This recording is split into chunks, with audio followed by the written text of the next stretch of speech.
হরিয়ানা এবং জম্মু কাশ্মীর বিধানসভা নির্বাচনের ফলাফল ঘোষণা হবে মঙ্গলবার সকাল ৮টা থেকে শুরু হবে ভোট গণনা। ২০১৯ সালের আগস্ট মাসে ৩৭০ ধারার অধীনে বিশেষ মর্যাদা বাতিলের পর প্রথমবারের মতো অনুষ্ঠিত হয় ৯০ সদস্য বিশিষ্ট জম্মু কাশ্মীর বিধানসভা নির্বাচন। যথাক্রমে ১৮ সেপ্টেম্বর, ২৫ সেপ্টেম্বর এবং ১ অক্টোবর ৩ পর্যায়ে অনুষ্ঠিত হয় জম্মু কাশ্মীরের বিধানসভা নির্বাচন। এদিকে হরিয়ানায় ৯০টি বিধানসভা আসনের জন্য ৫ অক্টোবর এক দফায় অনুষ্ঠিত হয়েছিল ভোট গ্রহণ। বেশিরভাগ বুথ ফেরত সমীক্ষার ভবিষ্যৎবাণী অনুসারে হরিয়ানায় নিরঙ্কুশ সংখ্যাগরিষ্ঠতা পেতে পারে কংগ্রেস। এক্সিস মাই ইন্ডিয়ার ভবিষ্যৎবাণী অনুসারে জম্মু ও কাশ্মীরে একটি ঝুলন্ত বিধানসভা গঠিত হবে।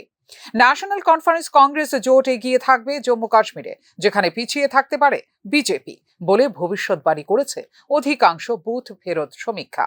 প্রতিষ্ঠান বিরোধী হাওয়া, জাতীয় মানের খেলোয়াড়দের পাশাপাশি কৃষক ও নিরাপত্তা বাহিনীর ক্ষোভ এবং বেকারত্ব সমস্যার কারণে ১০ বছর পর হরিয়ানায় ক্ষমতাচ্যুত হতে চলেছে বিজেপি বলেও পূর্বাভাস দিয়েছে অধিকাংশ বুথ ফেরত সমীক্ষা। হরিয়ানা এবং জম্মু কাশ্মীর বিধানসভা নির্বাচনের ফলাফল যেখানে প্রভাব বিস্তার করবে মহারাষ্ট্র, ঝাড়খণ্ড এবং দিল্লির বিধানসভা নির্বাচনে, সেই ক্ষেত্রে এই দুটি রাজ্যের বিধানসভা নির্বাচনের ফলাফল নিয়ে যথেষ্ট উদ্বেগের মধ্যেই রয়েছে বিজেপির কেন্দ্রীয় নেতৃত্ব। ফিওর রিপোর্ট, নিউজ নাও।